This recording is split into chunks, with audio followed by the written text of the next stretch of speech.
Hey, yo, it's me, Pops Van Marmalade, and you're watching the Comics-Related Madness Network. Uh-huh. So come get some. CromCon. CromCon.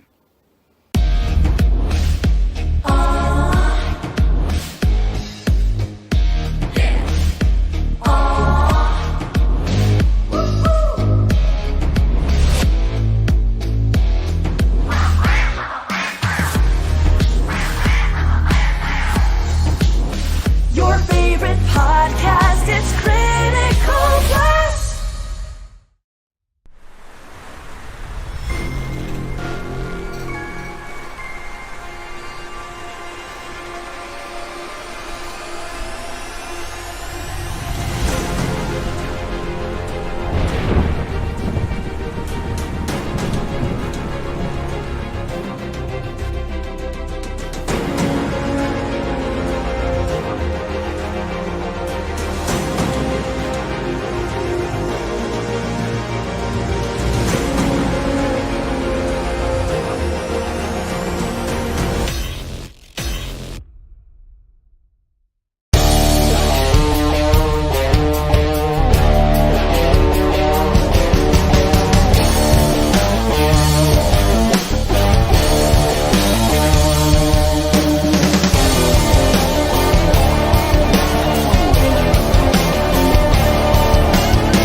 Hi, this is Tim TK, host of That Silverline Show on Tuesday.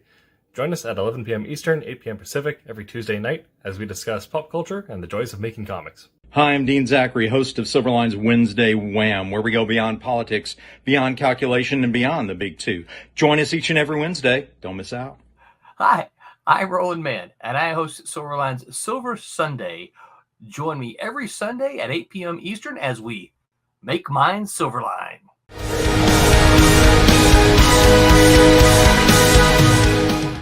Ladies and gentlemen, coming to you live from the internet, Silverline Comics. I think that's what we're gonna have to do from here going forward, because we're like live from across America. That's right. So, hello everyone, and welcome to Silverline Live. This is issue number. Is this 7? 7. This is issue number 7. And tonight, our topic is going to be our favorite parts of quarantine. As you are no doubt, all of you aware, all over the world, people are living in quarantine. And if you know any of us, as we think you do, we at Silverline like to try to remain as upbeat as possible. So we're going to talk about our favorite parts of quarantine as we go through the night.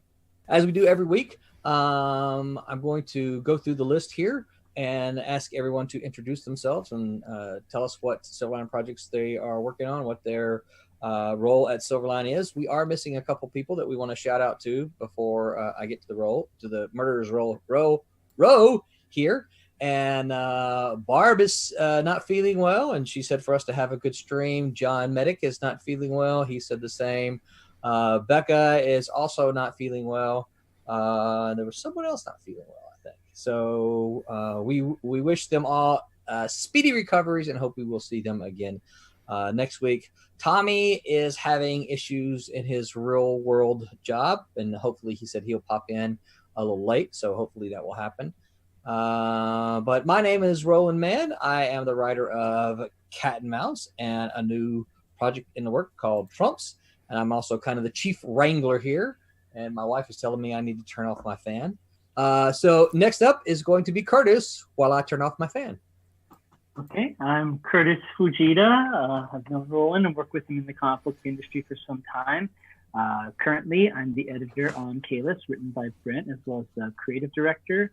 And I've also done artwork for comic books and video games. So I'm going to go ahead and pass it on over to the next person. Wish I had the baton. I could we talked about this before, but we're going to have to really do it so I can. Here you go. Tim, you're next. Who are you? Oh, okay, I'm next. Hi, I am Tim TK, and I'm looking at two different monitors now, and they're both my face, and it's very confusing.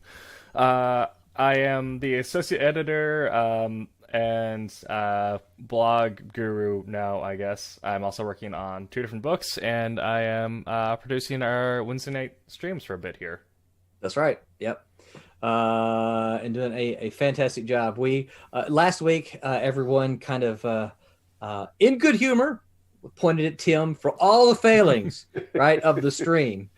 This week he is better equipped, and I feel bad that I didn't better equip him last week. So he's got all the goodness, and the bumper that you heard before the stream and the starting now, all of that is in his hands, and we're good to go. So next up on the list is Brent. Hey, quick question, Tim. What's a blogaroo? A blog guru? A blogaroo. It sounds like a made-up mythical creature, like a chupacabra or something. Yeah, his old ears aren't hearing the G. It's the Australian abbreviation of blog guru. I'm an old blogaroo. Good old blogaroo. It's a blogaroo. I am the creator and writer of Kalis, which I'm actually happy to report is over a third of the way inked. So issue 3, rather. Wow, that's cool. Yeah. Wow. I like it a lot. Yeah, that's sweet. And I noticed last night you popped in on. I got to give a shout out to the store who has some issues that they previewed last night. So we're hoping the folks down in the Woodlands, Texas, will go to Space Cadets Collection, and they have copies of Kalis, and Jen, who is the owner there, was really hyped up about Kalis. So we were excited to see that she was very excited about that book. They also have copies of a Cat and Mouse that you can pick up there as well. So those of you near the Woodlands, look up Space Cadets Collection for some cool Silverline books. All right, next up is Alex, whose face we cannot see, but whose pencil we see. Hello, everyone. My name is Alex Galmore. I'm the penciler for Cat and Mouse currently. This is going to be a Silverline ad that will hopefully be in all of the upcoming issues we produce before the next in-house ad we do. And yeah, I got some more books with Roland coming along, but right now, Cat and Mouse. Yep. And I've told Alex this before. I absolutely love the way he says currently. So, that means he's already planning what's next. And in all honesty, in all seriousness, this is something Alex said. He said, "Hey man, I like this thing here. What's next?" And I said, "Well, this is this." He goes, "I want to draw that." I'm like, "Cool. All right." And even then, it wasn't but a week, 2 weeks later, something like that, maybe a little bit longer than that. He said, "So what's after that?" I'm like, "That's 4 issues, dude." He said, "Yeah, but I just want to think ahead." And I'm like, "Okay, real cool." So we've actually got something lined up for Alex after that. So we've got Alex busy for easily for the next year. So it's kind of exciting. And the other thing I'm going to say, I'm going to shout out Alex here. I've said this to him privately as well, so it's not a surprise.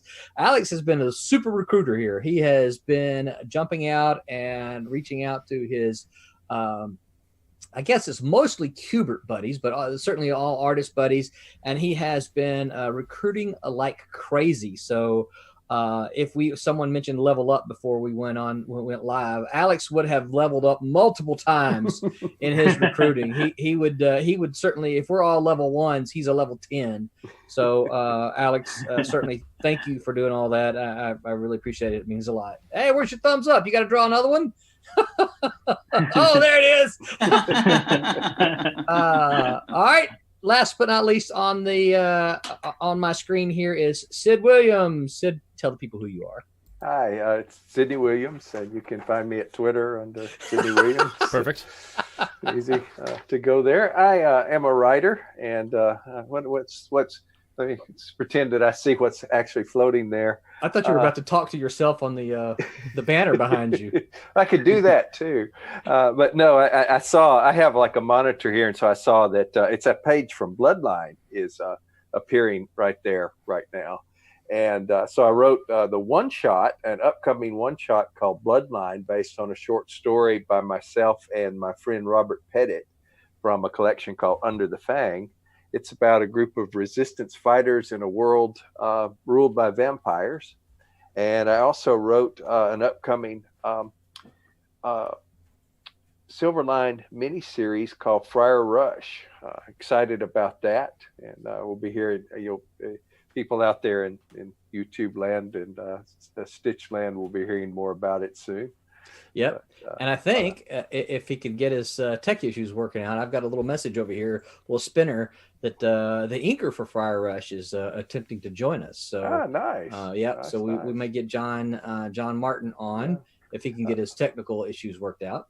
John actually inked some of Friar Rush Live on Facebook, I believe, when he was, in the depths of doing the work. So, he did, and I got to try to figure out how to get those some of the footage of that so that I can use it when we actually run the Kickstarter. Cool, yeah. So hopefully John will be able to join us next week and ink some Friar Rush 2 live when we talk about the inkers. Bloodline cover art there. So it's our hero Dugan, who is kind of has a bad background, but is ready to rise up against the vampires. So, and as I see John slowly making his way in, I want to certainly mention who the behind the scenes here. We have my lovely bride of 30 years now, BJ Man, who is off camera and off. I saw. Did you unmute yourself? Can you say hello? I did. Hello. And I'm so proud of you because you said that I was telling you to turn the overhead light out and you just remembered. So I love you. Stop it. Stop it. I'm hanging out with the guys here. BJ is she handles all of our chats on all three of our platforms.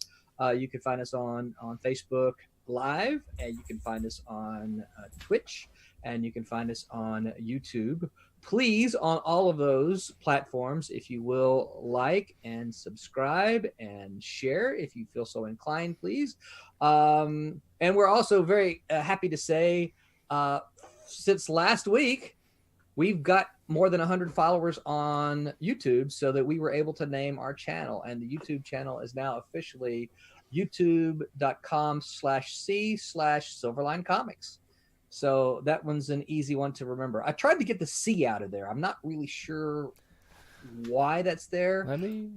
Never having done a YouTube channel before. I'm guessing that just stands for channel. I don't know.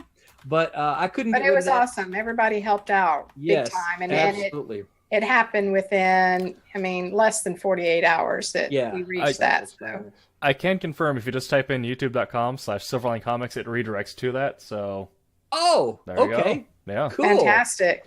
If we dip below 100 again, do we lose the name and then we come nameless again? Do not go unfollow. Okay. It becomes an advertisement for Max Ribs there. Oh no! So I'm guessing John has a really slow internet because I've got a little connecting message from him or about him. I don't know if you guys can see it on the screen as well. I've got a connecting, and it's been there for about 2 minutes now. That's taking a second. So dancing ellipsis there. Yeah. So as we're waiting to see if he can maybe get in, a couple other things to mention before we kind of get on. Did I have this last week? Did I have Kalis 2 last week? I don't think I did. Did I? I don't think you did. No. I So wasn't here. Can't yeah, this is our proof copy of Kalis 2, and I have to say it looks gorgeous. It looks beautiful. It looks fantastic. I will be sending out an update on the. Actually, let me while we're here, I'll show you this.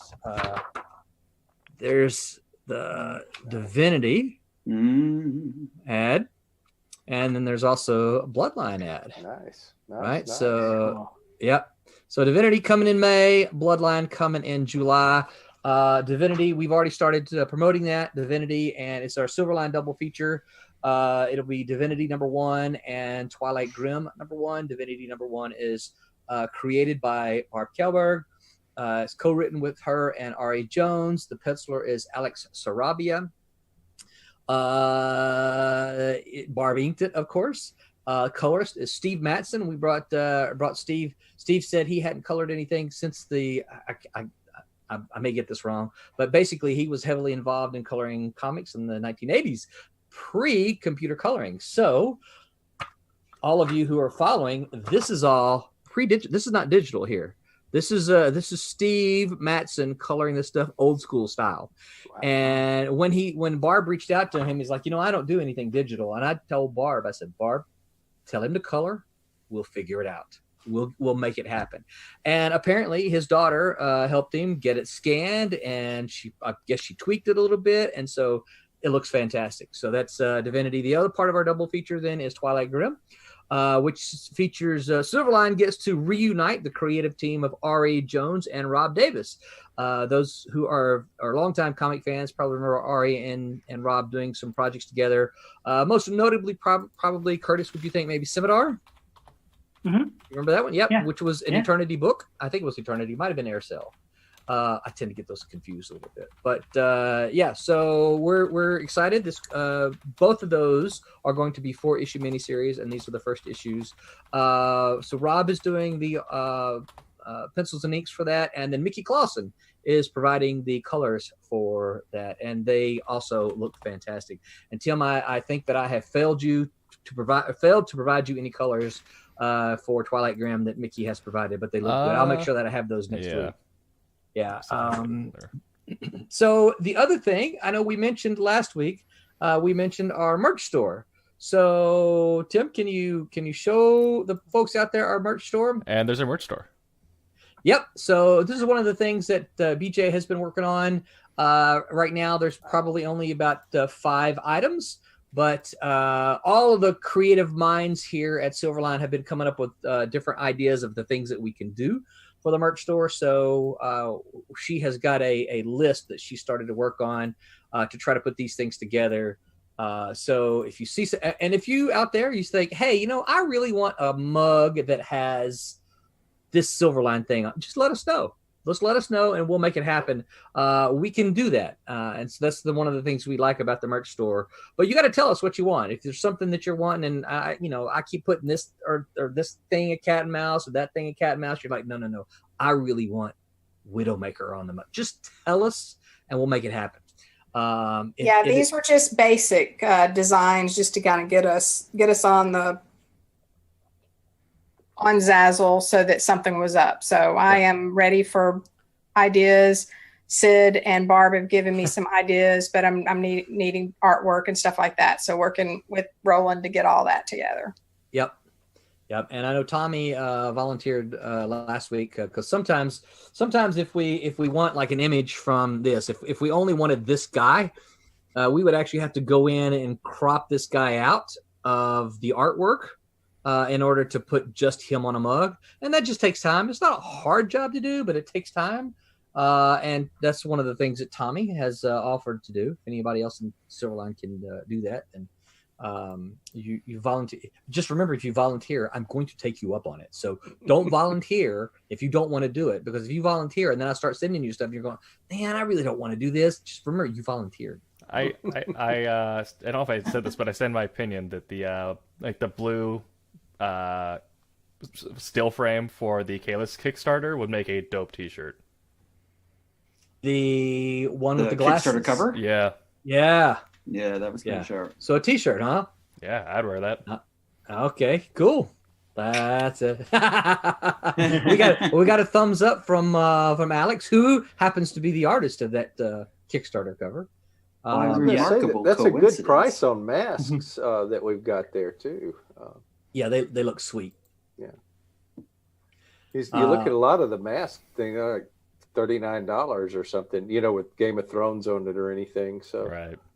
So it's kind of cool. Yeah, we're not overpriced. No, and that's one of the things we talked about. You know, certainly early on, is that at least for now, you know, one of the we're not trying to get out there and use the merch store to get rich. This is not a get rich thing for us. What we really want to do is we want to see people wearing our products, right? We want to see people, because, you know, I think everybody, you know, don't let me put words in your mouth, but I think I speak for everybody. We want to see people become walking billboards for Silverline, because we believe in our products. And if we price something too high, I mean, I'm not going to pay, you know, $40 for a T-shirt. Are you? You know, most people won't. So I'm more interested in seeing someone buy a reasonably priced T-shirt and wearing it than just the fact that we have cool T-shirts on the merch store, right? So that's kind of our goal. Who knows? Maybe on down the line we'll look to try to, you know, milk some money out of folks. I'm just kidding. I bought a T-shirt once for $40, but I found out later that I was an idiot. Yeah. Was there no one with you who could have told you that you were an idiot for? It was an eBay thing, and it was this Avengers T-shirt. It was awesome, and it shrank to half the size, which made me look pretty awesome until the day after that, and then it just, you know, bare midriffs on a male just doesn't work. Kind of looked like you were wearing a tube top, huh? Some things you can't unsee. I worked in marketing one time, and you know, when you work with marketing, you have a lot of vendors and things. And we had an ad agency, and they gave us T-shirts one year for Christmas, but they were just awful, and they did pretty much what Brent's describing there. They just shrunk, and the colors ran and everything. We're going, guys, we're a pretty good client here. How about a popcorn basket? I mean, you know. So that covers the Kickstarter that we're going to run here in about 2 weeks. So we're going to start in about 2 weeks. Then we'll go through fulfillment for that, and then in July we're going to run our second Silverline double feature, and this is going to be the All Sid Silverline double feature, as we're going to have the Bloodline one shot number one. It's just a one shot, but it's also going to have Friar Rush number one, and Friar Rush is the first issue of a 3-issue miniseries. Normally Jeremy would join us, but we didn't hear from Jeremy, so we're not really sure. Hopefully he's not sick. And he's usually been coloring the pages. I did get a message from him, and he is on the last stretches. So it's going to be well finished in time. As any of you who are listening know, one of Silverline's, one of our hardcore beliefs is that we're going to finish the books before we kickstart them, so that once we're done, we can deliver them to you. We've heard all of the complaints on all the interwebs and all the social networks and all that kind of stuff about creators not delivering, and that's not who we intend not to be that person. That company, those people, that's not going to be us. We're gonna deliver your books to you. I will say this as an asterisk to the Kalis. We do have a slight hitch in that we'll be able to deliver hopefully next week, we'll be able to deliver get them all in the mail by this time, or maybe end of week next week, except for those who need artwork.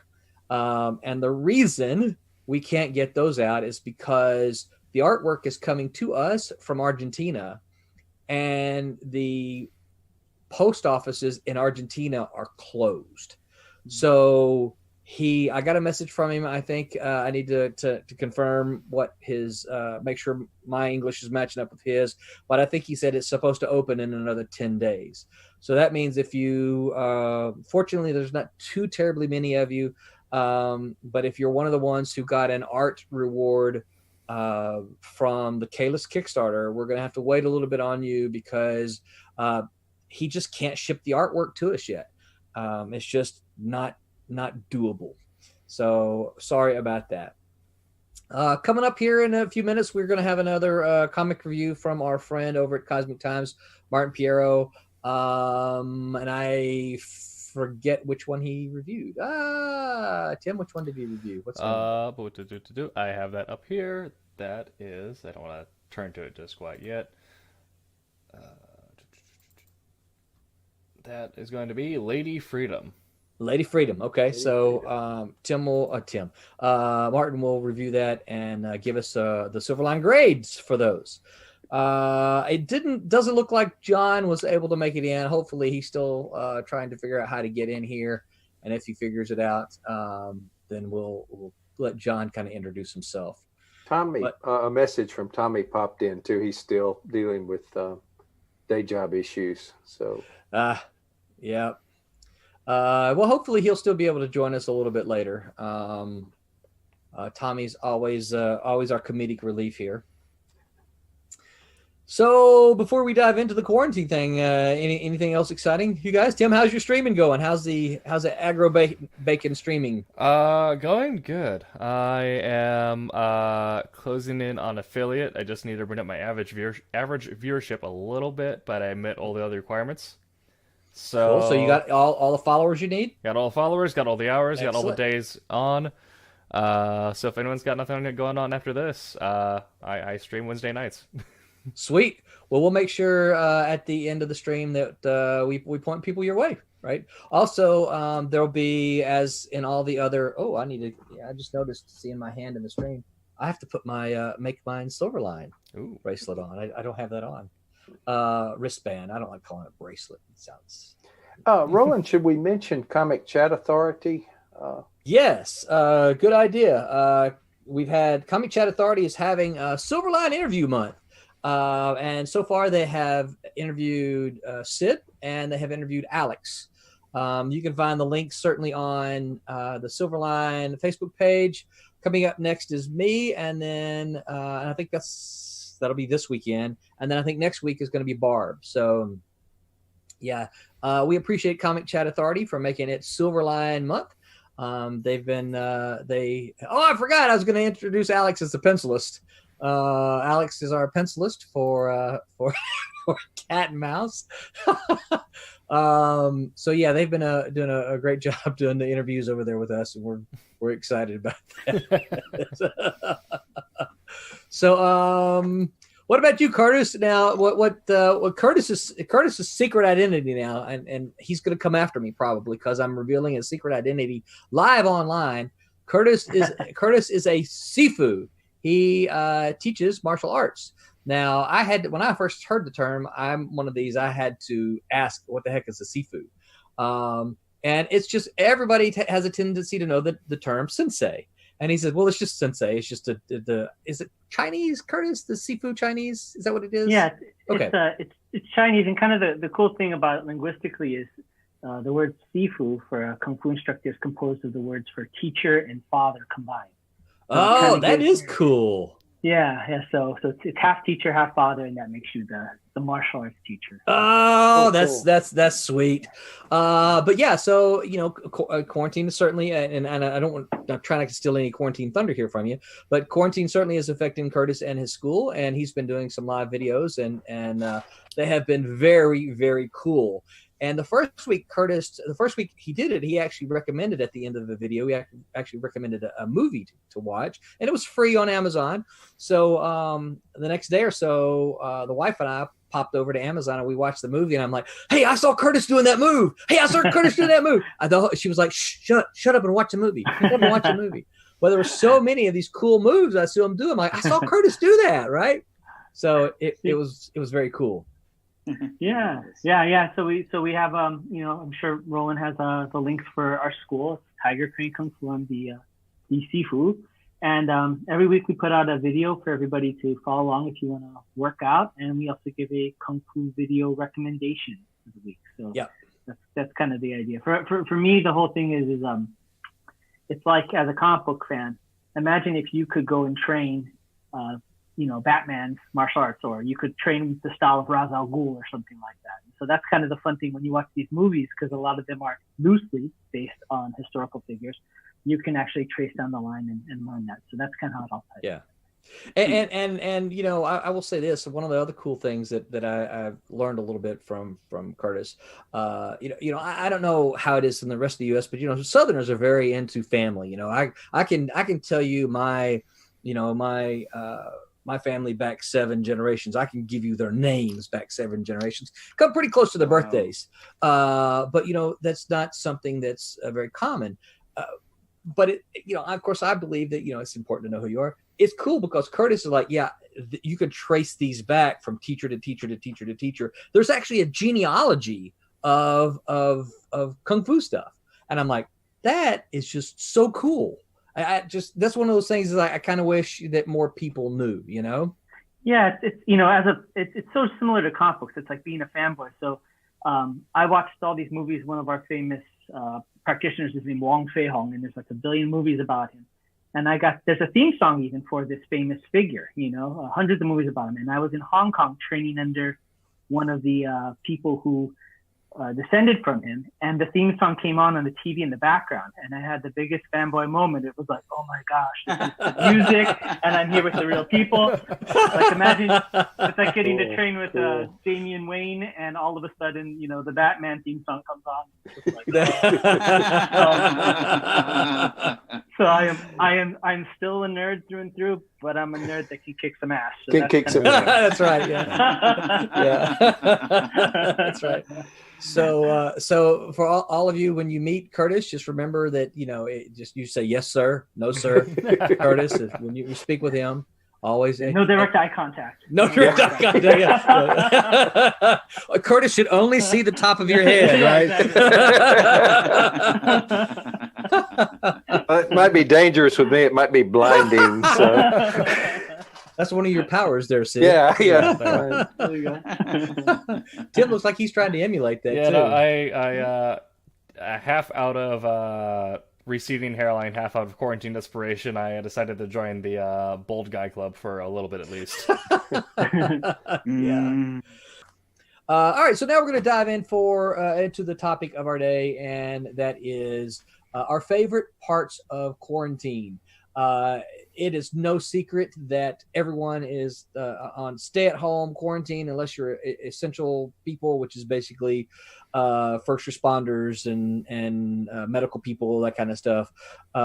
Unfortunately, no one considers writers and artists essential employees, and so there we are. We are all at home, and so let's just talk, rather than focusing on all the negative stuff. And there's certainly a lot of negative stuff, right? Let's talk about the positives. So someone jump in, just say what has been positive for you in this quarantine life we're living. Okay, if you don't all speak, I'm going to call your names. Okay, I'll jump in. So I usually work a pretty busy schedule. I get home usually like at 10 at night, so don't really have a lot of time to spend with the wife. So obviously we're spending a lot more quality time together. And I'm learning a lot. I'm learning that, there's a right way and a wrong way to do every house chore. And so that's kind of, I guess you could say, a positive, So that's one of the, as a joke, that's one of the positives. But I'll kidding aside. And I'm going to pay for that later. Yeah. I really like having the one thing that's positive is having the time to focus on things and do side projects. I'm working a little bit on my own comic project. Can't really see anything about it right now, but I finally have time to kind of fit that into my schedule. And for me, I think the thing that's so great is I love seeing the creativity of everybody. I mean, one of my favorite rap producers does live video jam session every night, and I would never be able to see him because he doesn't perform live. And I think a lot of people are taking a lot of advantage of this and expressing themselves and kind of letting all that pent out energy artistically. And I see that's one of the coolest things that I see. Yeah, I agree. Yeah. Well, I will echo that it's been nice. My wife is working from home now, so we've been together, and that's going really well. We have 2 floors, so I work upstairs. She works downstairs. We have lunch together and everything. So yeah, we have had that, time together, which has been nice. And I really have been quite busy just with everything. I actually started a job, a teaching job, as all this was cranking up. I am working at a school that has 10-week courses. And so the 10-week course began in April. So really, literally right as lockdown was taking over, a class started.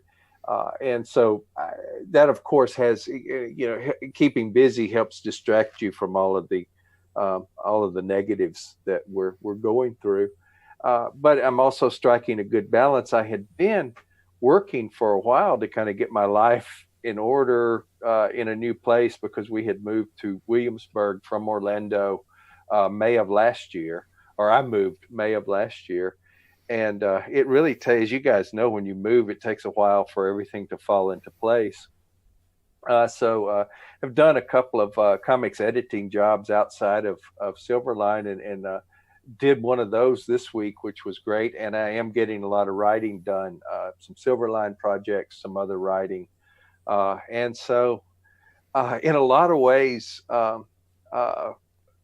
I'm doing what I would be doing anyway.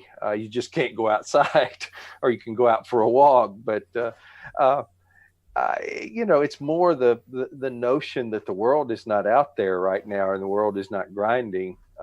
That's the unfortunate side, and keeping busy at least is a way to distract from the anxiety over the direness and everything. And I do find I haven't gotten as much reading done as I thought I would. I'm getting some reading. I was reading a short story in a collection before we were logging on tonight. But I do find writing, you really do immerse yourself in a world. And so that is nicely distracting. And, for many, reading and watching shows is an escape. Getting into those worlds is an escape also. Probably true for everybody here. But so it's been kind of nice to have to immerse in different universes. Yeah, I've experienced a lot of that. I've appreciated a lot just the fact that I don't have to wear anymore. It saves me a lot of gas money, but also I'm genuinely surprised how much time I spend on the road just driving to and from work. Wow. And that extra hour and a half in the day, I can do more of what I really have wanted to do, and I've gotten to write more. I've gotten to spend more time with my wife. And even just the other day, we were sitting on our deck and back, and I turned to her and I'm like, I think I might feel kind of melancholy when the quarantine's over. Yeah. And we were just thinking about it, and everything slowed down. It was almost like the thing that everyone was complaining that they didn't have enough of like 6 months ago, now they've got it in spades. And if you stop and just relax a little, there's some pretty cool jobs. So that's, a lot of people don't, and that has been really tough, and it's hard to minimize that. But the relaxed pace is really something that I will miss when we start going back to things. Yeah. Unfortunately, I don't know how to compare it, but I work in an essential industry as part of my day job. I work in finance and lending, so we're part of the whole economic relief system, SBA loans, all that stuff you hear about. I don't think I knew you did that as a day job. Can you tell us, unless it's prying, can you tell us a little bit about what it is you do as your day job? Well, there's some things I can't talk about thanks to Sure. the Bank Secrecy Act. But Sure. it gives me loads of inspiration for writing characters with all the fun people you run into. And well, as well as knowing some of the ins and outs of the financial system that some people don't. So writing conspiracy type stuff or editing conspiracy is almost too real at times. But it's been interesting because now the job that normally be fast paced is slow to a snail's pace. We'll field some questions and then pass it off to the Small Business Administration. There are some accounts we handle ourselves, but unfortunately, kind of the opposite of Sid. I have not too much to do during my day, so I find myself all I do is read and let the existential dread set in. But sort of my positive side of that is, like Curtis, I am a strong man of Silverline. I compete in powerlifting and Olympic weightlifting, so I have a bit of equipment. I'm very privileged in that I have a good set of equipment in my garage that I'm turning into more of a home gym. And it's always been my dream to turn my day job into owning my own sort of commercial powerlifting gym. So, oh, that would be cool. I'm kind of using this opportunity now, since I'm luckily still working, still earning income, to sort of acquire what gear I can when most of it's sold out, but begin stockpiling my gear so that way when I do look at opening my gym, I am essentially just paying property insurance. Right. Yeah. You have to hit up Curtis for some tips and on how to get it started and things to avoid, right? Things Absolutely, to not do, mistakes that not that Curtis made any mistakes. I'm just saying, you know, a lot. you know, we can always learn from mistakes of others, right? Yeah, exactly. But yeah, that's kind of my major positive right now is now I have more time to kind of focus in on that part, as well as since I do all my workouts in my garage now, I don't have to head out to the gym or drive to meet the rest of my power team. I just do it all here, and then get to working on many things for the website or So Tim, the scripts. I see a message here that they can only hear everyone reacting. So you may not be coming through. It says my mic is pushing through. Okay. Yeah. So all right. It's Sorry, I didn't mean to interrupt you, but I just saw a message said that they only hear Oven. Hey, Oven! Said only hears everyone reacting. So interesting. Yeah, because not sure if we were reacting to you or maybe to somebody else. So let me try something. I don't have the volume on, of course, on the stream, so I'm not sure who was talking because we see Alex. So right. Hey, Ed joined. Hey, Ed, what's up? Ed Ferrara.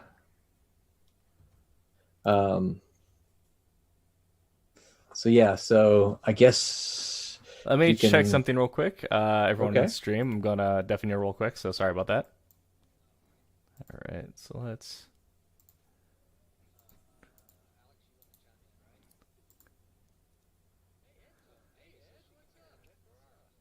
testing.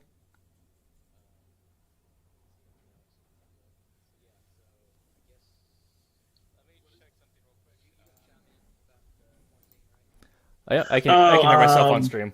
So we're okay. Yes, quarantine has. I mean, it's been different, but not too different. To be honest, just doing a lot more drawing, and I guess the favorite thing is to get to spend more time with the people I love and more quality time. Cool. My family, my girlfriend, and my dog's at home. So yeah, it's all good. Okay. Tim, less money, but yes, that's unfortunate, right? Tim, I'm sorry, were you I know you checked out the stream, were you going to add something additionally? Oh yeah, so in addition to spending more time kind of in the early stages of like the 10-15 year plan of eventually opening a gym, I'm now have more time to deal with the many assets of streaming and dealing with Silverline stuff. So looking over more scripts, a little more timely, and dealing with blog stuff as fast as I can. Because I keep pushing things your way, saying, Tim, can you do this? Tim, can you do this? I know I've told all you guys this, and Curtis has got it down. I was like, hey, Curtis, can you do this? no, Roland, I can't do that, man. I gotta do this. I gotta do this. Okay, Curtis, I understand perfectly. You gotta take care of it, man. No, but yeah, I think I think for me, it's the same. It's being able to see a lot of the things, people doing things live that you would not have seen. You know, this is a live confession here. Everyone knows I'm a big metal music guy, right? I don't like country music. I don't like, hip hop or pop music. I'm pretty, and I know that people have said, well, you're kind of like, well, what's the word I'm looking for? When, one track mind kind of thing. Not biased, but anyway, I listen to metal music, right? Yeah. Well, monofocused. Monofocused, yeah, I guess so. I also really like bluegrass music. Oh yeah. And when I say bluegrass, I don't mean country. I mean banjo, fiddle, nasally sound like that, right? I like that stuff, right? So I have found a channel that has a lot of on Facebook. That's a lot of bluegrass. I've been watching some bluegrass live. Great. So, yeah. Has there ever been a bluegrass metal hybrid? Because there really yes, there should be. Yeah. I can send some links, but a bunch of my favorite metal bands have featured banjo. Yes. Yeah. So, Ro, you need to give them a sample of what you've also been teaching yourself. not this week. That'll be later. I need to do a little bit more. I've been trying to teach myself how to play the spoons. Nice. All right.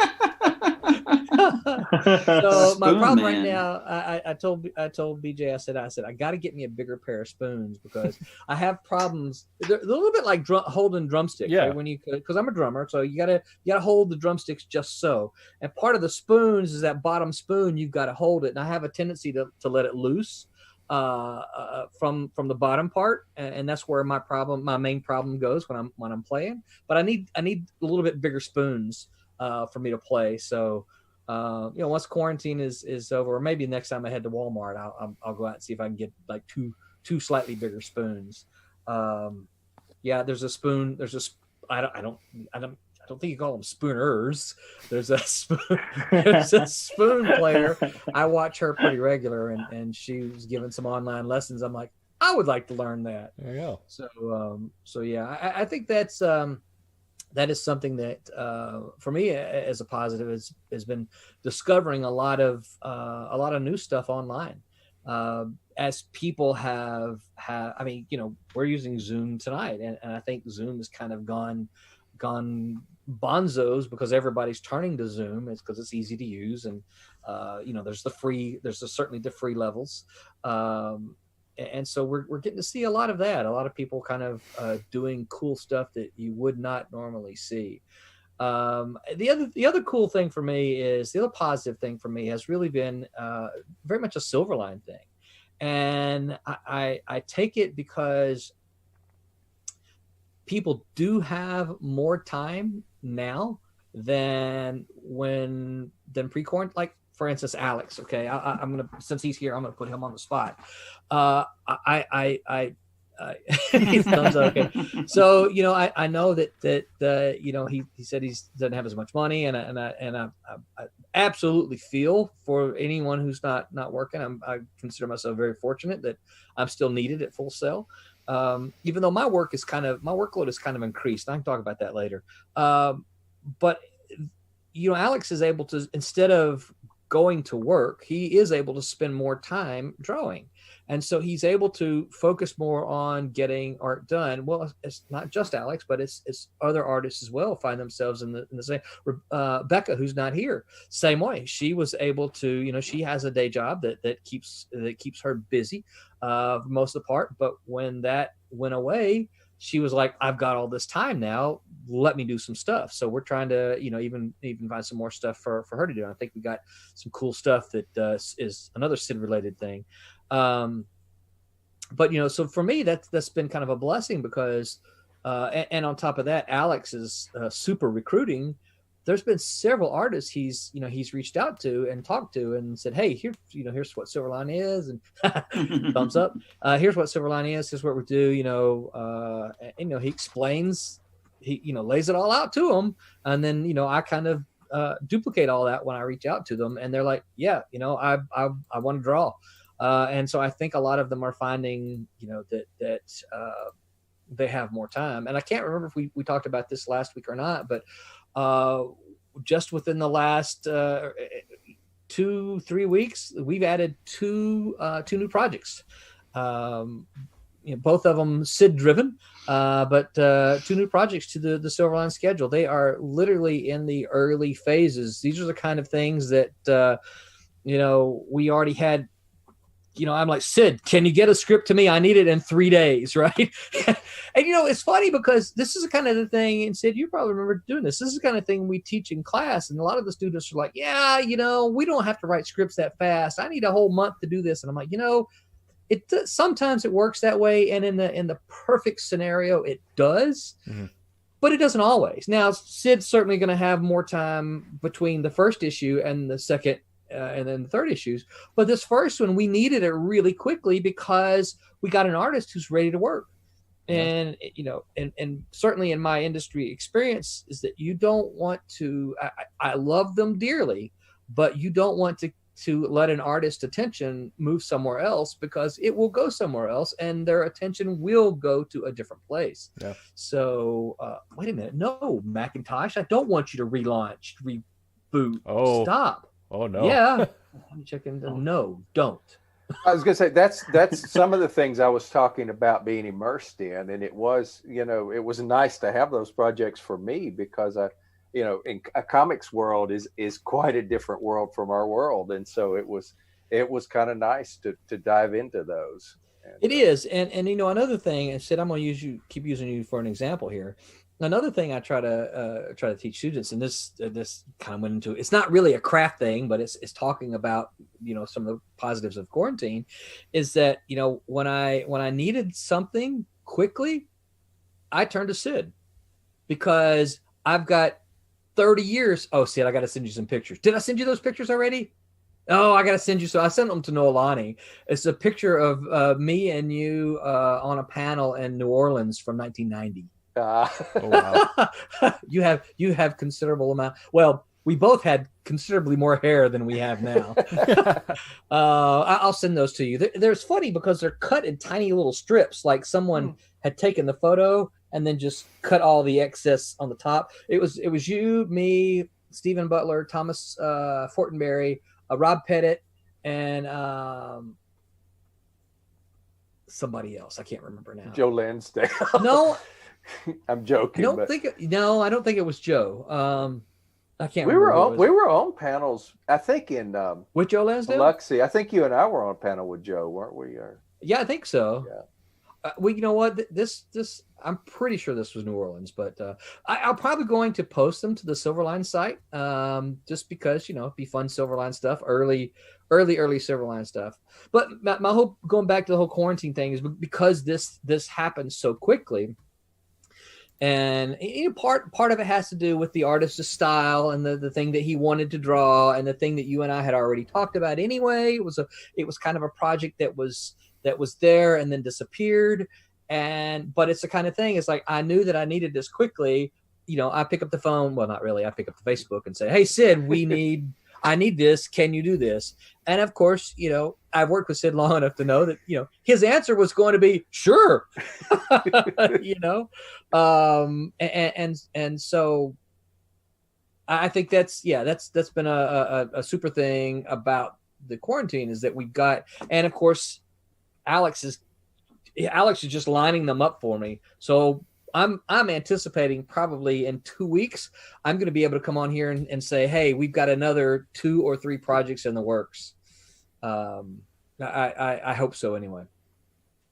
So it's interesting though, like you said, we had a project that was dormant for a year. Yep. And suddenly it's alive again. And that's, it's the way the creative world works. It is. It just.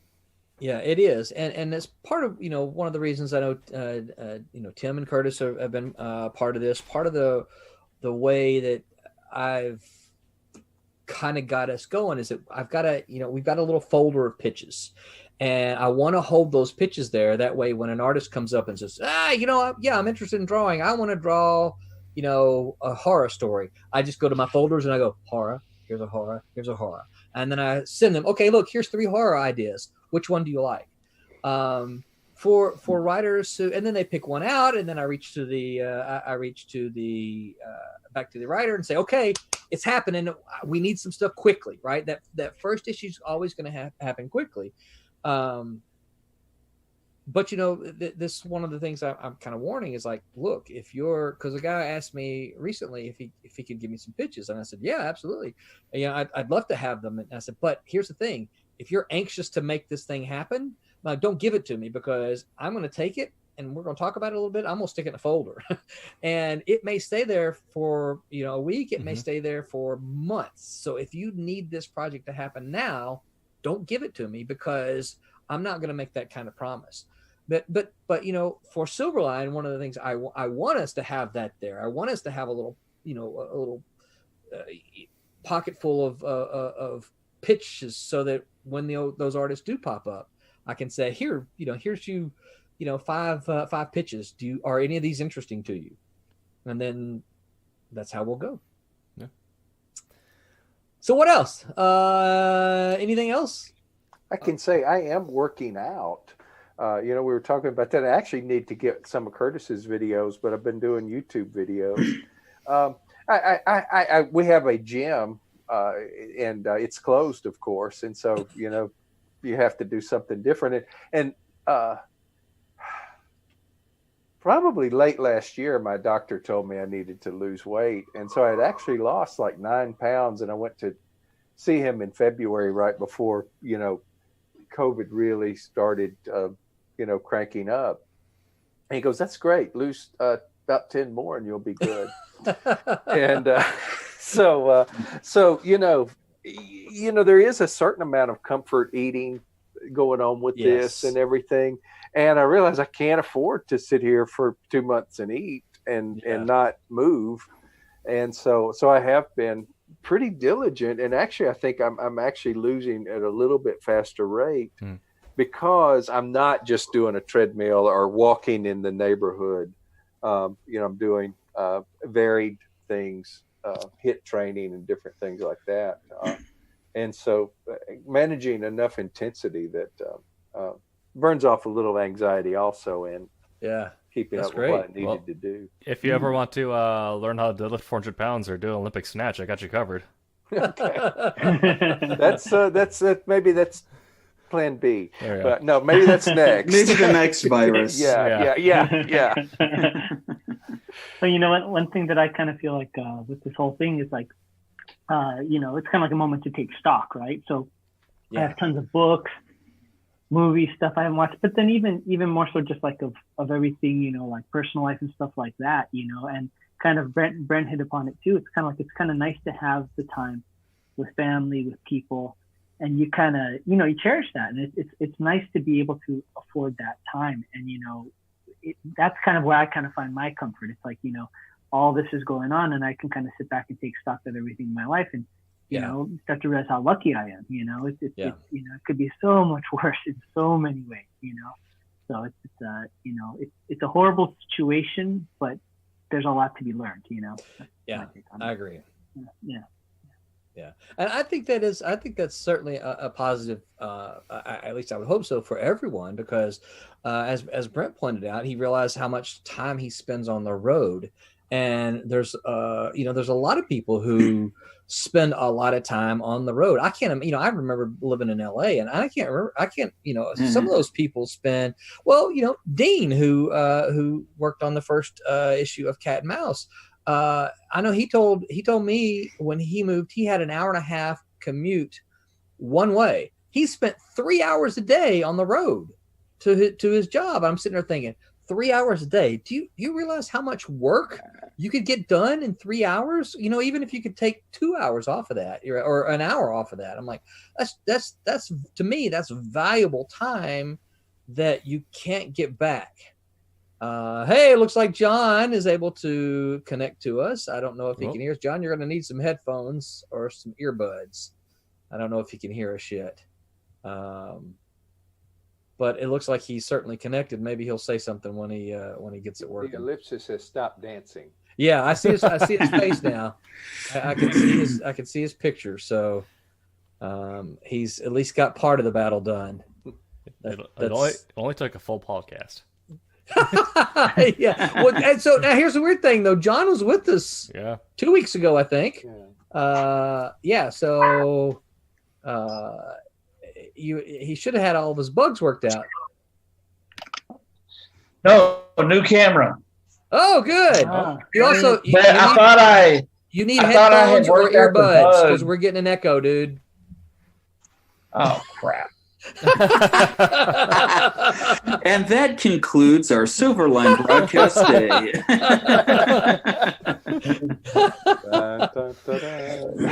I've been posting that, I guess, every week in our little group chat, and I didn't post it this week. Hey, remember to sit on the left side of your screen and remember to wear your headset. And I didn't post that this week. You don't post it, we immediately revert to anarchy. So, but yeah. So, well, glad you got the bugs worked out, John. See, I'm telling you, Tim, look up real quick. Look up Voltan from Flash Gordon. Oh God! And put an image up on the screen for everybody to see. Voltan, I think it's spelled Voltan. Yeah. From Flash Gordon in the 1980s. Oh, this is perfect.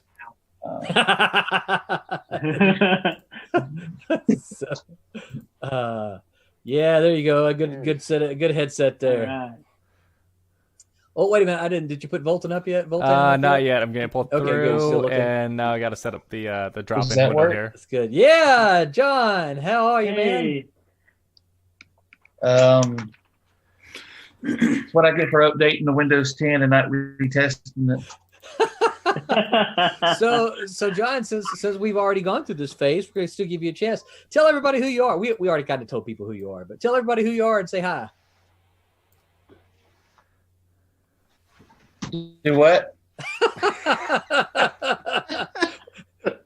Oh, I think he dropped. Uh-oh, no, didn't he drop? Oh no. Just when we got the Voltan picture. Oh, that's great. That's a great. That's perfect. So there's a moment in I'm a huge fan of the Flash Gordon movie, by the way. There's a moment in Flash Gordon when Voltan learns that Flash Gordon is still alive because they think he's dead, right? Mm-hmm. And he goes, "Gordon's alive!" Right? So I did a show last year with John. Oh, there he looks like he's back. I did a show last year with John, and every time I came up to him, it was like, "Zachary is alive!" Right? Because Dean Zachary was there with us as well, and yeah, we tried to get we found a little breastplate for him. There we go. Now we got the. We found a breastplate for him and a little golden. I'm not wearing the gold bra. Where I'm drawing the line. So We appreciate John, that. We off air, or well, not you were off, but yeah, there you go. That's great, Voltan and John there. So give people a brief introduction of who you are and what you do, and then what you're working on for Silverline. Well, apparently I'm also a time traveler, so I could go back in time to be one of the stars of Flash Gordon.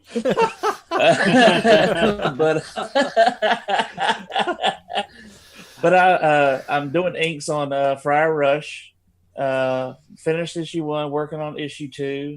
Kind of like what I have right here. Sweet. Now, Johnny, you going to be able to join the inker session next week and go over some inking stuff? I thought I said I would. Oh, excellent. Good. I think so. Well, this is just your confirmation here for all the world to hear. So you'll be one of the ones. So next week, and we'll tell people, but next week will be inking, and so John will certainly be one of the inkers there. Spoiler warning. Spoiler warning. Unless the hardware decides it wants to play games again. Oh no, don't do that. Yeah, so now John, you've inked some other stuff though. So tell folks what some of the other stuff is that you have inked. Because I know you did did you do some other stuff with Mitch? that I have done? I did Back to Earth with Mitch for the 901 anthology. And I've actually done sketch cards for both Dynamite and Upper Deck. Cool. Excellent. So very good. And so I met John at the show in Memphis, which is where Dean Zachary let me know that he was a Brian Blessed lookalike. And John had some, I'm not sure what you were working on at the time, but John had some inks there, and Dean is like, you got to go look at them, man. They're good inks. And of course, we didn't have an inker for Friar Rush yet. It was one of the projects that was sitting there needing inks. And went over and looked at them, and we talked about it a lot. And I looked at them multiple times. I'd sneak over there when John wasn't at his table, and flip through his inks. And if I'm not mistaken, John, did we ask you at the show if you were interested in inking in Friar Rush? At Memphis Comic and Fantasy. Yeah. So and then John has been diligently working on that since then. So the first issue of which we mentioned at the top of the hour, written by Sid. So John, we've kind of all been around the horn a little bit. What about you? We're trying to find the positives in the quarantine. What kind of positives are you taking out? Have you taken out of this quarantine that we're living in? And I just got a message from Floramonte, says he's gonna be able to join us, and we got a couple questions, so that's good. So John, what about it? What's positive about quarantine for you?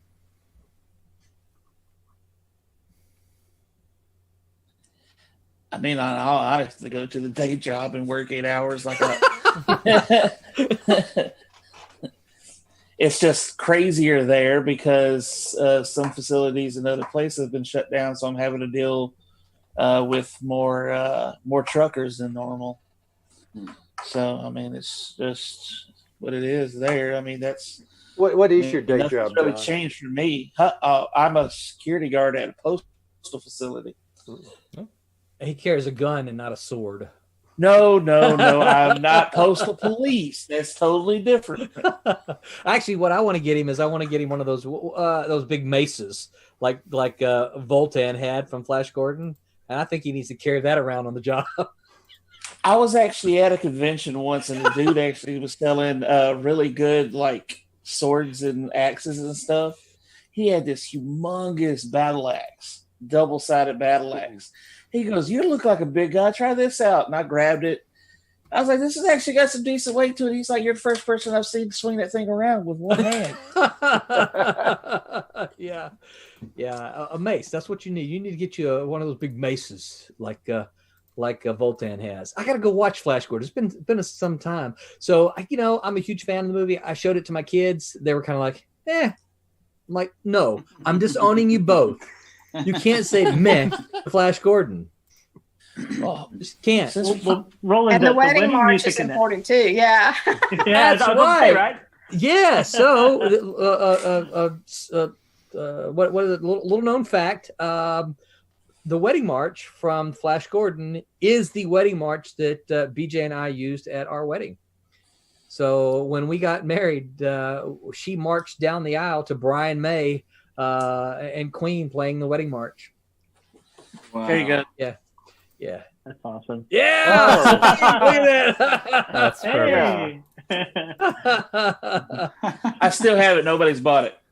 Oh, they probably want a photo to go with it, right? No. Where can people go to buy it? They can message me on Facebook. There you go. We'll make sure that at the what we'll do on our YouTube is make sure all the social media links are there. I think I got everybody from all the past weeks so far. You guys can certainly go check them out. If you see I've missed anything, let me know. But I generally go back tomorrow and make sure I'll put the the front card, and then I put the next week's videos and stuff like that at the end. I'll fix that up tomorrow and make sure that's all good on YouTube. So. We haven't been making clips, guys, on maybe it's just because I made a couple. Did you on Yeah. Twitch? Yeah. What the heck? How come I didn't see them? I have to go back and look. They ought to be saved there. Yeah, they should. It should Yeah. be. I think it's saved next to the file or something. Yeah. So Can I go ahead and give you guys a couple of Yes. questions? Yeah. BJ says we've got some questions from viewers. So Yes, what do you got? they're off of YouTube, and it's from Hyper Potato. The first question is, what are the chances of getting the Silverline crew to Heroes Con 2021? So I can probably address that. Heroes Con is for those who know or those who don't know. Heroes Con is probably one of the better comic book conventions in the South. It's run by Sheldon Drum, who is very much a friend of comics, and he was very much a friend of Silverline back in the day. I reached out to him about 2 years ago, I think. And his response to me, which I totally understand, was, you guys need to get into Diamond. And he goes, once you get books into the Diamond catalog, he says, we'll talk. Sheldon he runs the show there, but he's a retailer. So he wants us to make sure we have books that retailers can get so that he can promote us as being there. And we're on the path. We are headed there. And certainly I don't know that we'll be able to, I'll reach out to Sheldon again. I certainly don't mind. Alex gets thumbs up. Sheldon knows me. I've known him for many, many years. I have never been to a Heroes Con, and I would love to go. It's one of the Southern cons that I've never been to, and I would absolutely love to go there. So I will reach out again and see what Sheldon has to say. Otherwise, it might be. What month is that? What city is it in, or is it in different cities? I think it's in Raleigh. I think it's in. I think so. I think that's. I could probably make it to that. Yeah. If it happens. Yeah. So I think it's June of 2021, and it's possible because we might quarantine may be over by then. So. Yeah. Well, for us. So here's the deal: we've got to get a couple of miniseries finished, okay? And Cat and Mouse and Kalos are obviously the first ones that are going to make it. Once those the Galaxy is giving a thumbs up there, and see once those get finished, then we'll be able to start soliciting comics, because we're not going to solicit a comic until we're ready to give them the whole thing, because the last thing we want to do as a publisher is offer them issue 1, issue 2, and then 6 months later offer them number 3, because I can guarantee you nobody's going to remember it or buy it. So we're going to have to, this is part of our the Silverline plan, is that we crowdfund the individual issues as we work toward. Once those are done, then we will take those to Diamond, and maybe if there are other distributors still around at that point in time, we'll take them to the other ones, but certainly to Diamond. So we're pretty close. We're working on the 3rd issue of the first 2 books that we'll get there, and so I feel confident that in less than a year we'll be able to, or in a year's time we'll be able to do that. When exactly, I don't know. So I don't know if it will be by June of 2021 or not. I would love to say yes, Silverline will have a president at Heroes Con in 2021, but my goal is certainly Heroes Con in 2022. So, but here's one of the things you can do to help. Okay, if you want to see Silverline at Heroes Con, you should reach out to Heroes Con and say, hey, you guys should invite Silverline to be a guest at 2021. And if they can hear fans asking to have us there, that gives them more incentive to answer me or to reach out to us and see if we can't make it. So yeah, if you want us at Heroes Con, you get your friends together and each of you post and say, hey, yeah, we want Silverline there. Cool. And Hyper Potato said that it was confirmed is in Charlotte, North Carolina. Charlotte, okay. Usually Father's Day weekend. Which I think is in June. Yes, it Yeah. is. It's in June. Yeah. The second question that Hyper Potato had was any plans to make the entire Silverline back catalog available on Indie Planet? Yes. Slowly working on that. Right now there are as far as back catalog goes, you can get Silverstorm Volume 2 as a classic trade. When we say classic, we mean in black and white. We are working on getting these colored. You can get Demon's Tales and you can get Cray all in black and white. The rest of them, Pendulum, Manus Files, Marauder, we're all still working to get those cleaned up. So part of the process and part of the reason they're not readily available is that obviously these were done in the 90s, early 90s, and then also late 90s.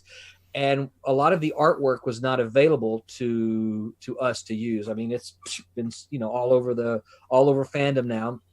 Some of the pages were, but most of them were not.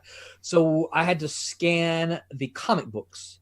And if you've ever scanned a newsprint comic book, you know that it ends up with a dirty scan. And so we're having to take those scans. And when I say we're having, what I mean is I'm having to take all of those and clean those up a page at a time. So I am working diligently on those. Sirens may actually end up being the first one that's ready to go classic. And that's just because Barb, I should say the next one that's ready to go, because Barb has been jamming on the colors for that. So I am working on all the others as well. The way I tend to work on them is when I find a colorist, I clean up some of the pages so that they can have them to color, and then I move on to something else. And once they've delivered so many pages, I say, oh, I need to clean up more of those pages, and then I go back to that. So so the long-winded answer to your question is yes, eventually it will all be available on Indie Planet. We love Indie Planet. We love the working with Indie Planet and the way that it's there. So all you Silverline folks, if you do not have a Kablam account, we need to make sure you get one, and I'll go over that later.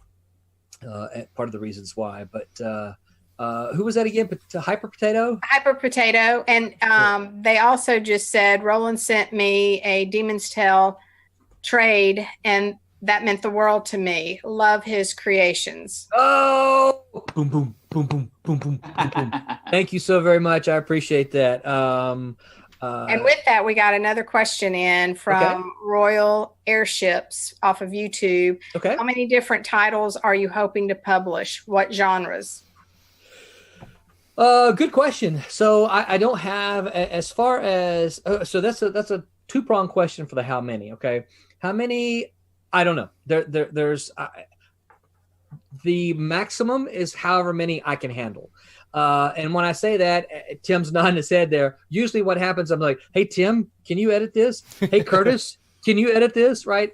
If it's not something I can do, I'm reaching out, for help all the time. So for that, just as many as we can handle. I mean, there's really no upper limit or maximum for us. We might eventually reach that. We might just have to say, oh, no, stop. We can't do any more. At this point in time, we haven't reached that. It's something that we're having fun with. I think I saw a thumbs up from Alex again there, right?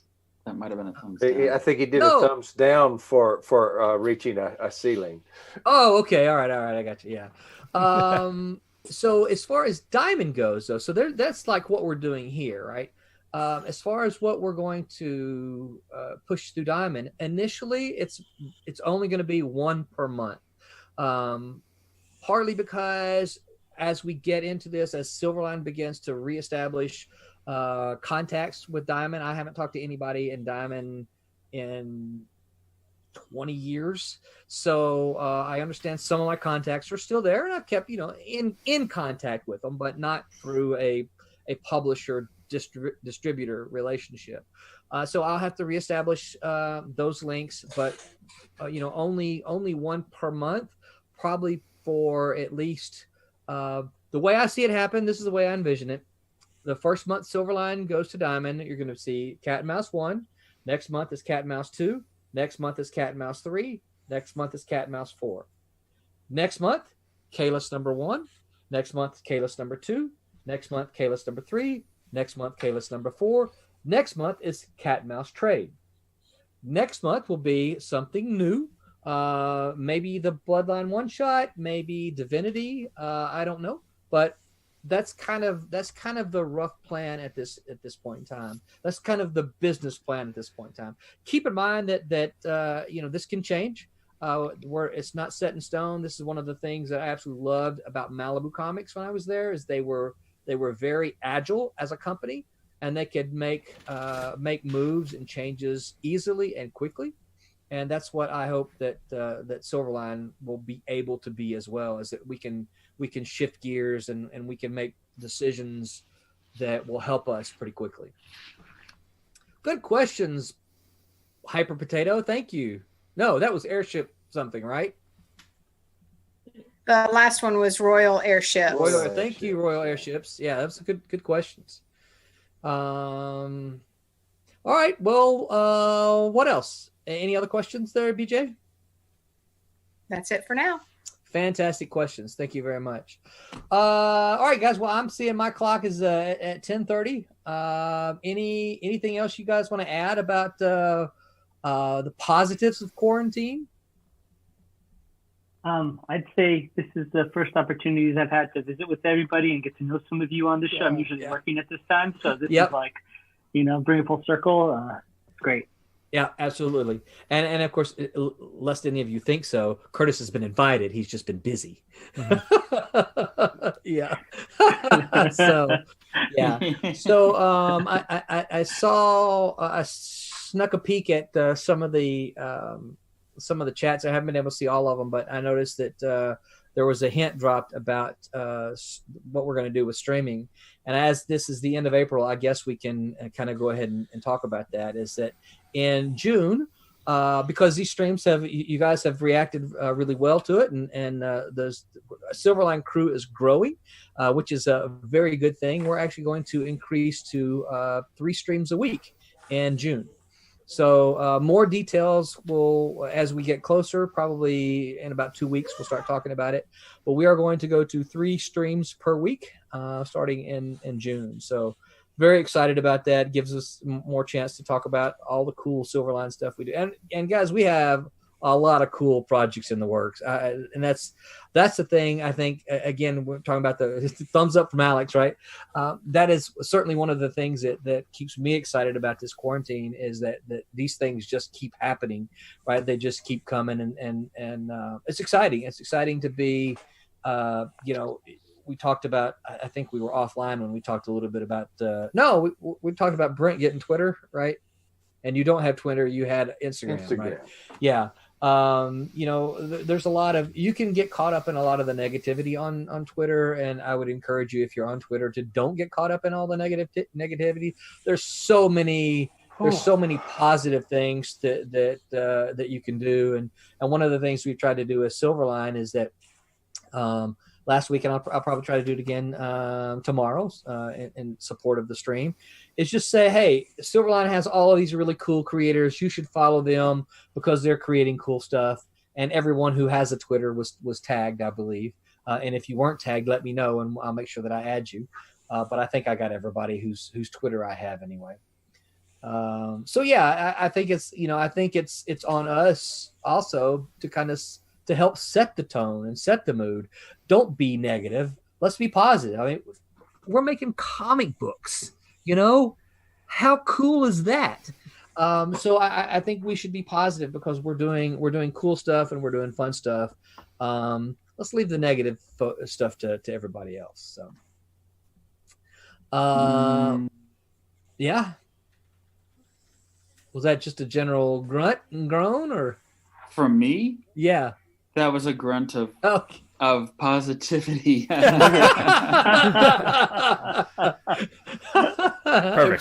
Okay. It was a positive. That's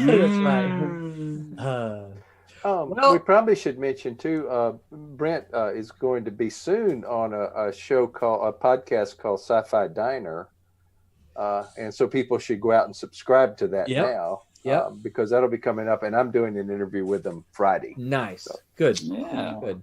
So hopefully we'll, because Silverline has a publicity guy now who is Scott Wakefield, who is also a creator for an up-and-coming Silverline book called Steam Patriots, which is cool. I think I told Scott's story before, but if I didn't, I'm going to tell it again. I'll probably tell it the second, third, fourth time on the stream, right? So when Silverline first, the website first went public, which was June of last year, right?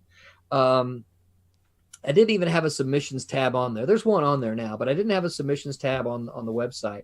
Scott, who is a former student of mine, dropped me a line and said, are you taking submissions? I'm like, no, not really. There was just too much stuff to do. We weren't ready for submissions, right? I'm like, no, I'm not really taking submissions. And I'm like, he's a former student and he was a good student, right? So I'm like, but what do you got? Right? Let me see what you got.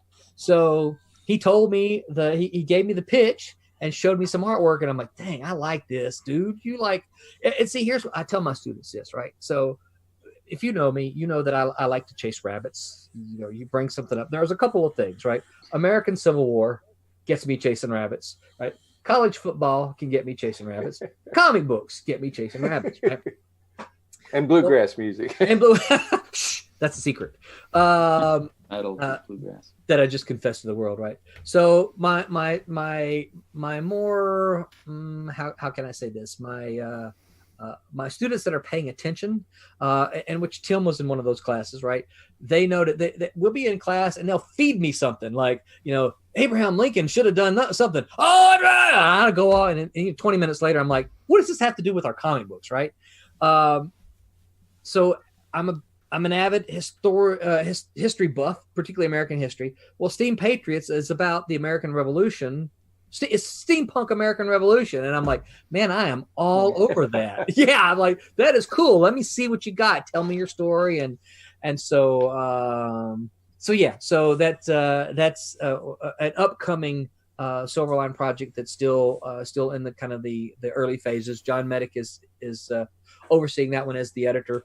But yeah, so Scott has taken on the task of publicity, and he is reaching out to the sci-fi folks to get us on, get some podcasts going, get some interviews, help us be a little more out there, because for some reason comic book creators just aren't that aggressive when it's about getting some publicity and trying to get out there. So Scott's doing that for us and starting off with a bang. So I appreciate that. Scott, if you're listening, thanks.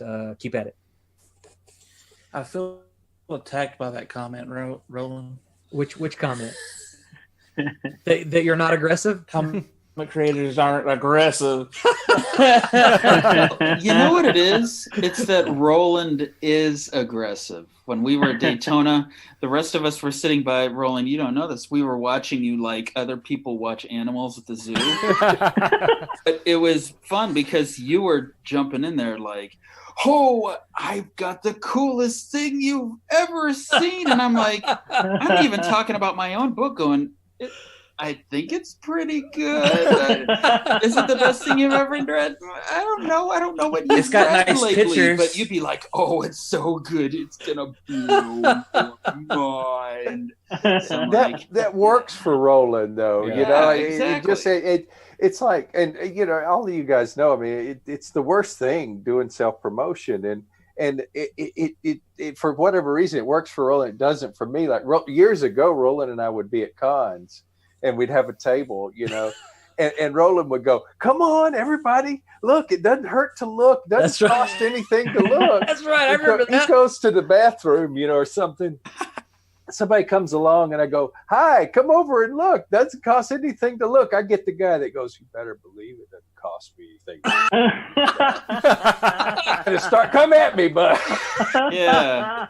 Like when we were at Daytona, it was me, Sydney, and John sitting next. And some comes up and says, I only have enough for one book, so why don't you all give me your best pitch? I remember that guy, and yeah. Sydney's like, well, this is a really good book. And I'm like, I don't know. it's a comic book. It's good, I think. And then John's like, oh, let me tell you about my book. It's like, have you seen the show Chuck?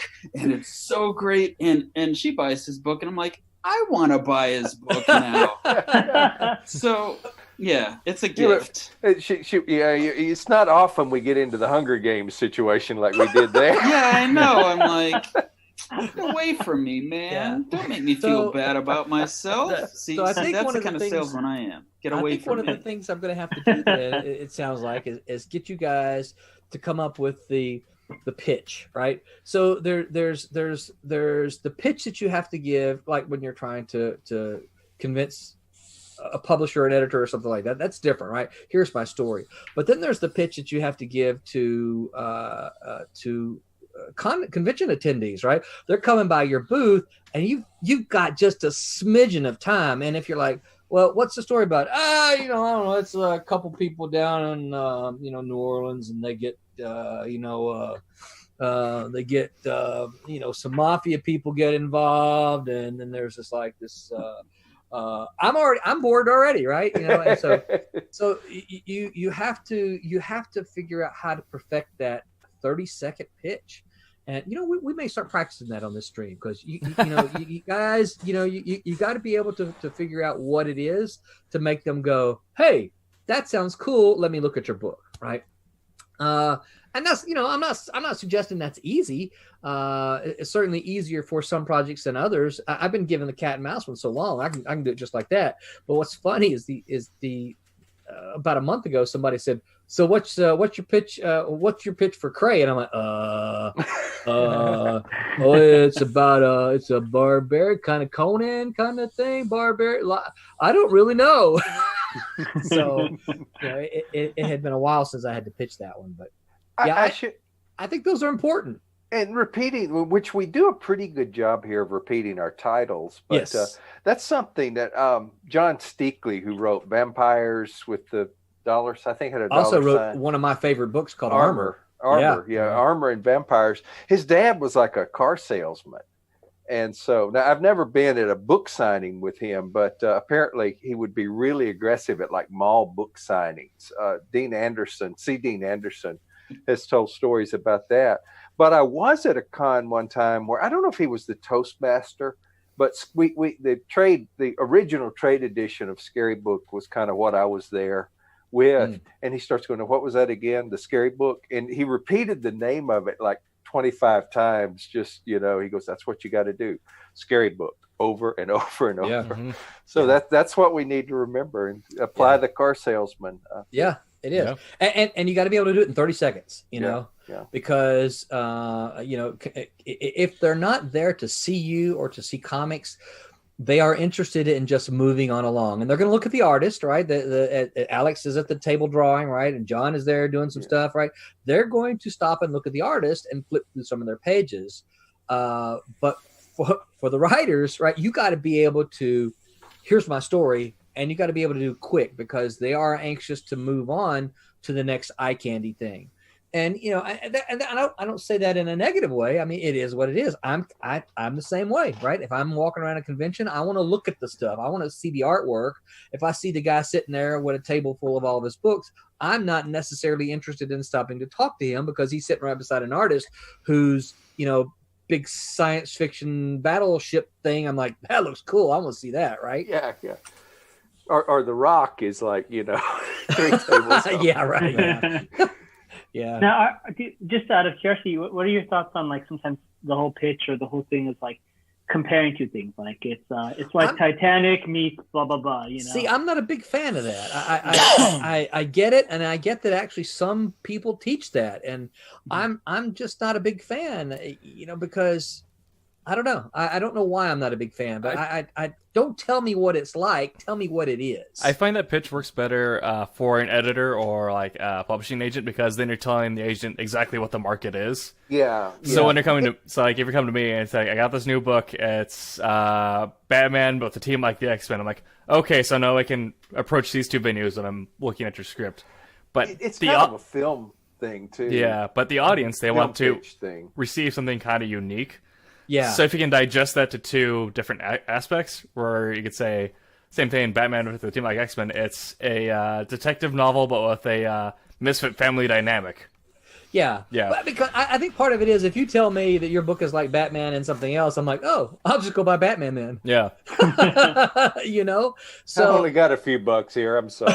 Yeah. That's right. And you just said your book is like Batman, so I just go buy Batman. When I was working Portland Comic Con last year with a different publisher, there was one book, and my go-to pitch was, it's ninjas, it's demons, it's a lot of murder. You'll love it.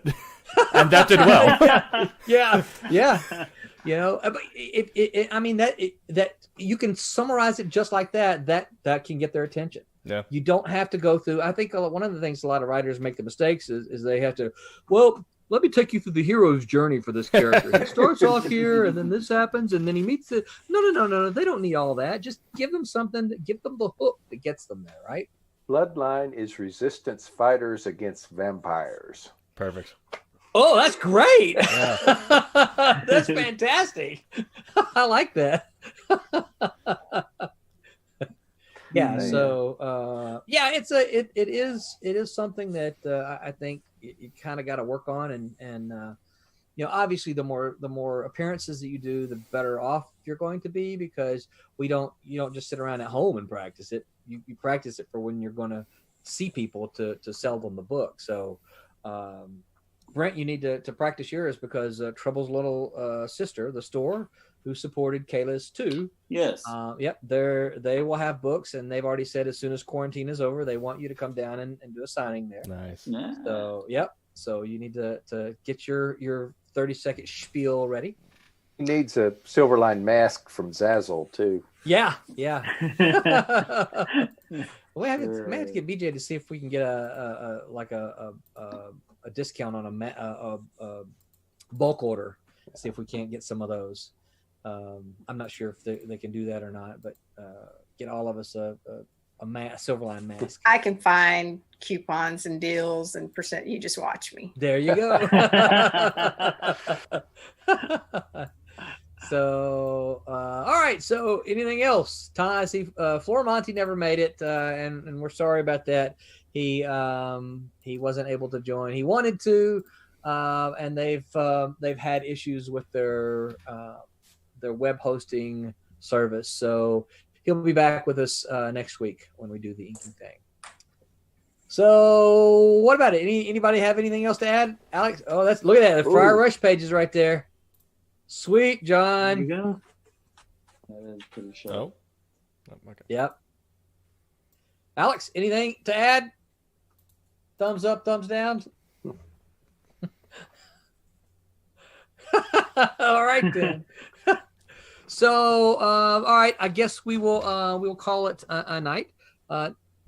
Next week, we are going to have return to our craft segment, and we're going to talk to a bunch of inkers, and they're going to show us how they approach and how they start a page. Now, obviously, we're not going to be on long enough to watch any of them finish an entire page, but what we really want to see is the different approaches to when they've got a fresh page in front of them.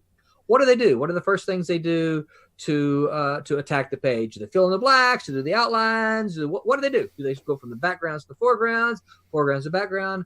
I don't know. We're going to have a couple of different inkers on. John is going to be one of them. Might even see if we can't find something for Alex to ink and get him on as well. Florimonte will be here. Barb Kalberg will be here as well. So please return next week as we talk to inkers and talk about their craft. We'll probably talk about their tools a little bit too. Don't know if I want this session to be all about tools, but we may do a tools thing for them, because some of them, I know John is very much a traditional guy. He slaps ink onto paper. Tommy uses his iPad a lot, or his digital thing a lot, whatever it is. So be sure you tune in next week. But we're going to go around and folks, tell everybody where we can find you on the interwebs. Curtis, where can folks find you? Sure. Yeah, you can find me on Facebook, Curtis Fujita. Also, you can find my martial arts school. It's Tiger Crane Kung Fu on Facebook, and also on Instagram and YouTube as Tiger Crane 805. And that's where you can find me. Sweet. And as a reminder for everyone, I will put this down on YouTube. I will put this down in the information so that if you couldn't type it fast enough while we're talking, you could go down and look and see where we're at. Tim, what about you? Where can folks find you? I am on Facebook, Instagram, and Twitter at TimTKWriter. I am on Twitch at AgroBacon, and I will be there later tonight. And approximately What are you streaming tonight, Tim? Tonight is either going to be League of Legends if everyone is on. If not, I'll probably hop on some Shogun 2, Total War. Okay. Yeah, I appreciate that message. You said that Shogun 2 is free on Steam this week, Shogun right? 2 is currently free to own on Steam, so if you download it before May 1st, you will get the entire game for free to keep. All the DLC is also at a stupid discount, so you can get all the DLC for less than $13. Not sponsored, Nice. but Creative Assembly, we're here. That's right. We can use one. I'm a big fan of the Total War series. Empire is probably my favorite. My biggest complaint about Empire is that there's no multiplayer campaign. Yeah. Right. I would love to see that function where you could join as France, me, England, and Russia, and several different countries, and have a campaign. So. One of the reasons I like Shogun 2 is because of the multiplayer campaign aspect. There's only 2 players there, but I do like that. So, yeah, good. So, Tim, do you ever stream? You ever play Age of Empires by any chance? I do. I play that on occasion on stream. I'm not the best at it anymore. I have fallen out of practice since the mid-2000s, but... Yeah, Brett and I have that, so that may be something that if you're not opposed to it, we might have to try to jump on and play some Age of Empires with you. Absolutely, yeah, that'd be great. Cool. Sound like I need to get in on that. Do you play Age of Empires? No, I haven't. I didn't even know that game existed. How much that game. Okay. He's going to get a battle axe and cut. Yeah, that's right. He can smash computer. Brent, what about you? Where can everybody find you on the social medias? I'm on Facebook, Brent Larson. I am on Instagram at Brent.Vector. And actually, I'm kind of excited to announce I will have my personal website up and running within the next week or so. Nice. So, and I'll be able to start. That's it's officially up there. I'm going to start posting in the next few days. Nice. Now, is that going to be BrentTLarson.com? It is. Sweet. Yeah. Nice. Congratulations, sir. Thank you. Well, we'll make sure that everyone who comes to listen to us here knows about it. Yeah, well, that'd be pretty sweet, man. Alex, what about you? Where can everyone find you? Oh, look at this. Tim, you're going to have to probably read that one for me or blow it up. Yeah, there it is. Insta, Alex Gallimore 2. Twitter, Alex Gallimore 25. Facebook, Alex Gallimore. Sweet.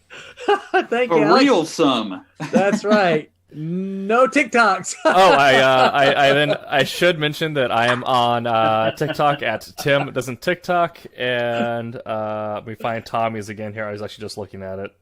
Tommy, our bookmaker man, the guy who runs Kablam.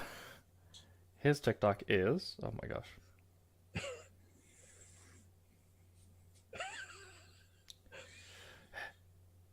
Jeopardy. Yeah, just give. Yeah, there it is. Yeah. So Tim, my daughter and I were poking around TikTok the other day, and I think she probably followed you. But we found you, and I'm like, okay, he needs more TikToks. That was the first thing. He's on Tommy Don't TikTok. Tommy Don't TikTok. Huh? I guess all of us at Silverline we need to go something Don't TikTok, right? Yes. Is there anyone who actually likes TikTok? Sounds like people who are on it are trying to. Bazillions of Alex does not. I actually enjoy it. It's just you have to scroll enough and like enough videos so your For You page is not just dancing teenagers. Yes, that's all I've been seeing. The world needs more of that. Yeah, you just have to make sure that you get the right likes in there so it's customized to what you actually enjoy. I spent 30 minutes, 45 minutes with my daughter last night, going over a bunch of TikToks and things like that. And I keep telling her how unfunny I find them all. And she keeps trying to send me something that she thinks is funny. Right. And I hear about this one, Dad. And I'm like, no, that's not funny. And of course, I can see them on my computer, which she sends me the link. It'll just take me there, but it will take me there, and I can't search it because I don't belong to it, but it'll take me there, and it always recommends some other videos. Without fail, there was always this one girl dancing. And I'm like, why is it? It's like, it doesn't matter what you're sending me. It's always this one girl is dancing. And so my daughter said, she said, who is it? And I told her, I forget who it was. And she said, oh yeah, I know who she is. And I'm like, okay. She said, yeah, Dad, she's like 16. I'm like, what the heck? Why is TikTok showing me this 16-year-old girl dancing? Yeah. Stop it. You say it in that voice, Roland? What is this? What is the 16-year-old on the TikTok? I think I'm that's offended, great. Brent. I'm gonna start telling TikTok to get off his lawn. Get off my lawn. Get off my TikTok. Sid, what about you? Where can folks find you on the interwebs? At sidisalive.com. That's my website and kind of my home base. Facebook.com/Sydney Williams Books. That's Sydney spelled with an I. And just to help, you can also find me on Twitter, and that can be the gateway to other things too. And just Sydney_Williams with Sydney with an I. And on YouTube, I'm Sid Vidius, I think, and you can find me reading Flash horror stories. So. Which I have enjoyed considerably. Well, I appreciate that. Glad to hear that. I need to do a new one. Yeah, you do. I was doing it every time I got a haircut, and then this virus thing happened. You should plan to do one a month, That's about what I'm going to do. I'm about due to do one. Actually, I entered one in a contest just for fun, and I'm kind of waiting for that to crash and burn so that I have that story to read. You're waiting to get the rejection, and then you can read it, right? Yeah, I might read because it's new. I've got some other things I can read, so I may pull an old one out. Gotcha. John, what about you? Where can everyone find you on the social medias? Well, on Facebook, John Vampire Martin, Patreon, John Martin. John Vampire Martin on Patreon. Also, I'm on Twitter and Instagram. Don't ask me to remember those right now. I don't. But you're there, huh? I'm there. It's either going to be John Martin or John Vampire Martin or John Martin Art. Well, tell you what, you send those to me, and I'll make sure that I did. on the YouTube. Okay, well then I've got them then, and I'll make sure that they're all on the YouTube in the about section. What about BJ? Do you wanna say anything, BJ? You wanna say hello or anything? Good night. So here's the exciting thing about I'll say about can I say, BJ, what you're going to start tomorrow? Oh yeah. So BJ has we're talking about all the positive things coming out of this quarantine. BJ has put together a group of moms, and tomorrow they're going to do their first live stream. It's just going to be how moms are handling the quarantine, right? They're home with kids and different things, and she's got an eclectic group of moms, and they're going to approach and discuss the different ways they have handled quarantine as moms. So that's going to be exciting. It's called Mom Life, and it's moms that are expecting moms, toddlers, teenagers, all the way to grown children, whether they live close or far away, and just as moms. For each each category that we'll talk about is to see how we're dealing with and having to adjust. And also for those moms, for instance, that are currently have been homeschooling their children, is that what words of wisdom do they have? Because that's what moms have been faced with, families have been faced with, is their children being at home and basically being homeschooled because they're doing virtual classes and other things, but they're doing it all from home. And so just really tapping into learning and supporting each other. And so if you're married or of a mom that would be interested in participating, encourage them to watch the first couple of times that we do this, and let me know if they want to jump in and be a part of it. Excellent. So Cool. it's another positive that's come out, I think, of quarantine as share what we know. So okay, well, I am Roland Mann. You can find me on Facebook, Roland Mann. You probably find my my caricature, I think, is now I've got I think for the next couple of days I've got a picture of my lovely bride from several years ago. But you can find me on Twitter at @ManRoland and just all the social media places. I'll put them down on the YouTube thing. So for all of you, thanks for joining us today. Please remember to like and share on YouTube. Please subscribe. We've got our 100 subscribers, so we can get our name, but we want to keep pushing those numbers higher. I'm sure there are other cool things that YouTube will let us do as we increase our subscription base. And don't hesitate to ask any questions in any of the chats. And next week, remember, we're going to talk about inkers and how they approach and start a page from scratch. So we will see you next week, same time. Until then, make mine Silverline. Yeah. Good night, everyone. Take care. Bye. Bye.